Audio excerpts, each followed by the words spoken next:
All right, here we are to do a bloom, but at the same time, we're going to compare alcohol ink versus just a resin ink to see what they do differently. Now, I will use them interchangeably. Alcohol inks tend to fade faster than a resin ink. If I'm doing blooms for my garden out front or my front yard, because I like to change them seasonally and do them in seasonal colors and hang them. I'll lean more towards a resin ink versus an alcohol ink. But the better the alcohol ink, the longer the color will last. So that's something to keep in mind too. All right, I'm using Bond Crafter resin again today, and it's 1:1. It's very clear, low bubbles. It's a good resin to use. It's a little thicker than a low viscosity, so it does tend to do blooms pretty well. All right, so I've got my resin ready. I'm gonna go ahead and put 1 ounce in my cup for our white. And then I'm gonna pour some in this mold. Remember, with blooms, you don't want a real heavy layer of resin.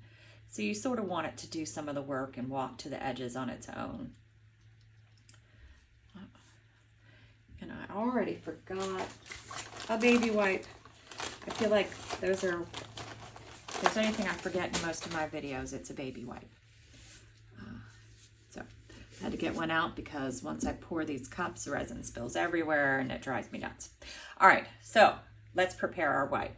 Today I'm using Cast and Craft, and I do want it to be a little bit heavier of a bloom. So I'm gonna start out with 5 drops. It looks like maybe I poured a little over 1 ounce. So let's do 5 drops and then see what it looks like.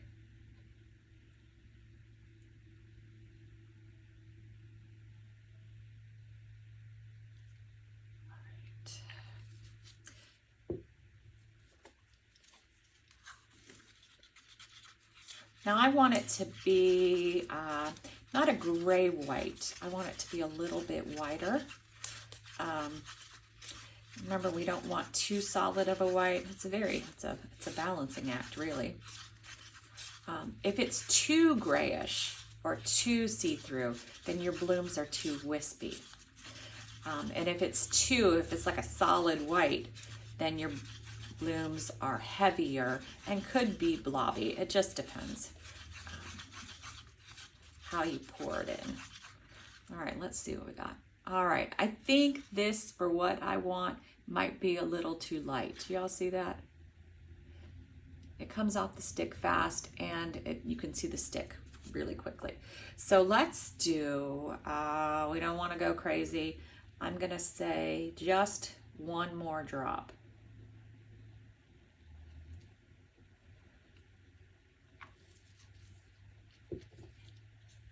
Give that a stir in.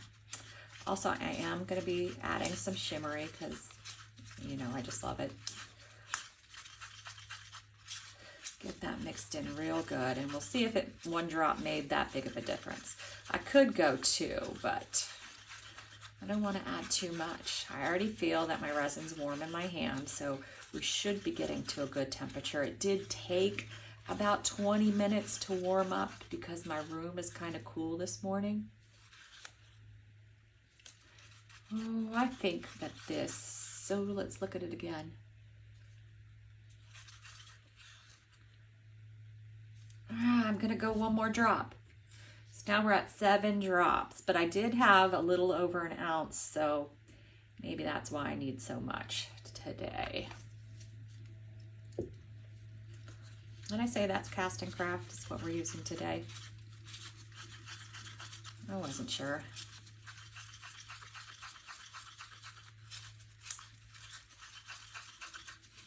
That is all the white I'm going to add. I'm not going to risk going over. I don't want too solid of a line.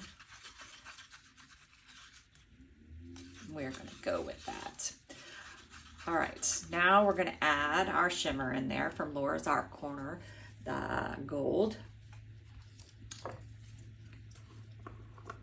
It is a very lightweight gold, and if you heard me talk about it before, I do love it. And I'm gonna put about that much in there. It's like half a heaping spoon. It's super lightweight, so it generally does not have an impact on blooms. It will impact other things if you use too much, like fireworks and any type of other effects that you do. So you just have to use caution when adding it. I used to add it to everything, and then I was like, why is nothing working? It's because you can't add it to everything. Everything can't shimmer. All right, there we go. All right, so I talked about using different inks. So I'm going to use a Let's Resin alcohol ink for the center. It's a dandelion yellow. I'm not going to add much of it. Give it a little shake. And I may come back and do another drop once I get everything else in here. We'll see. I do want the center to be a little different than the outside. Next, I have a brand new alcohol ink, and it does say Bloody Mary. It's a little, don't say it 3 times in a mirror. Is that what the old thing is? But it should be a great red for a bloom. And this is an alcohol ink. So we're gonna watch how this spreads. And I'm gonna do it all the way around the yellow. Now, my resin is warm, so better alcohol inks will spread slower. That's because they have a higher ink content versus alcohol. The cheaper ones with the higher content of alcohol will spread faster. I'm gonna give this a second. I may add some more of that. I'm watching it spread, and it's not as dark as I thought it would be, right? It's like a cross between a red and an orange, and has a pinky tone to it. You probably can't see all that from the camera. I'm gonna go back around. Just give it a little bit more. Get a little closer to the edge and see what that does. So it's not as dark as I thought it would be. All right, next I'm gonna go with the Evergreen. This is a resin ink, and I'm gonna add it to the tips, and then just pay attention to what it does and if there's a difference.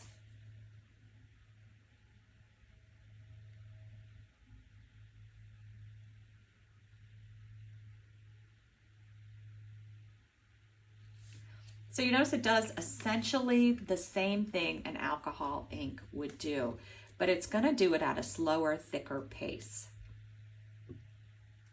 I'm gonna go back into my center and add another drop of yellow. So at this point, we're asking ourselves, okay, well, does it make a difference if we use either? Well, in cases where you want it to spread better, you can see it's a thicker ink by, you see the little, I don't know what you call those, tentacles. It's not really that, but the little lumps on the outside. And you see the alcohol ink didn't do that.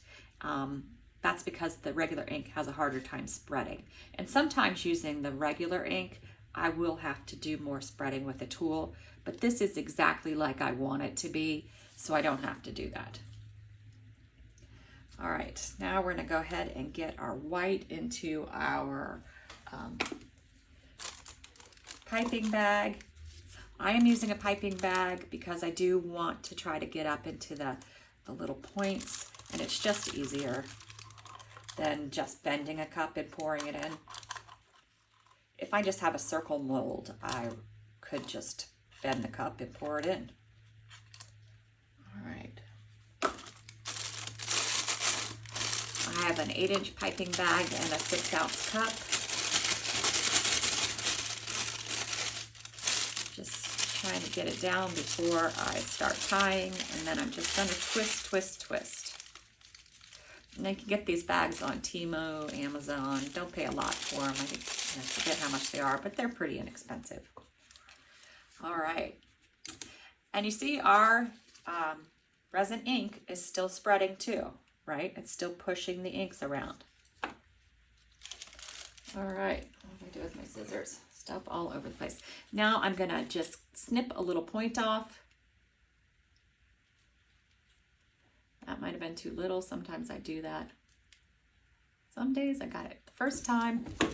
Other days I do it multiple times. All right, I don't know if you could see that. It's just a little snippet off. All right, so I'm going to, I could start in the center or I could start on the outside. I'm gonna start in the center,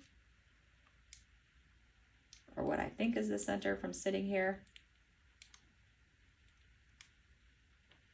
And I'm gonna do somewhat close spiral, not too much room in between them. That'll give me a little bit more petals. And I'm slowly watching to how close I'm getting to the outside. Because as soon as I start getting close to the outside, I want to go to the outside a little. And I'm not doing it perfectly. All right. So I think that is all that I'm going to do with the piping. But I'm going to, oops, I almost threw it in there. Oy vey, I'm having one of those days. All right, so I'm just going to move this and save it because I want to use my white for another project I'm going to do right after this. The next thing we're going to do is our usual petals, our ins and our outs. I'm not going to do anything special because this gap here, I want to be filled in a little bit when I go out. So I'm going with the shape of the mold. So I'm going to do all my outs first. Oops, I dribbled a little. Try to get it up a little. It does stick to the end of a paintbrush, you can, but I'm not too worried about it. Try harder to get it.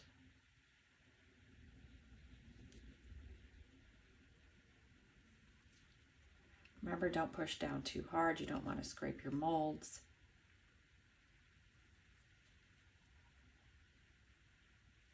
And while I'm doing this, I try to pull out the center. I don't know if you guys saw that, but I go to where the last spiral is and pull it out. All right, now I'm going to do all my innies. So I'm just going to go to where it is, and I'm just going to shake my brush a little. It's probably won't do much because the bloom has to spread anyway, but I'm doing it.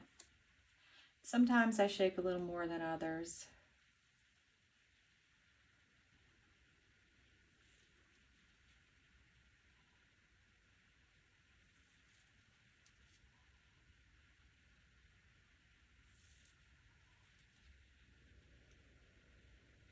Swirl on the last one.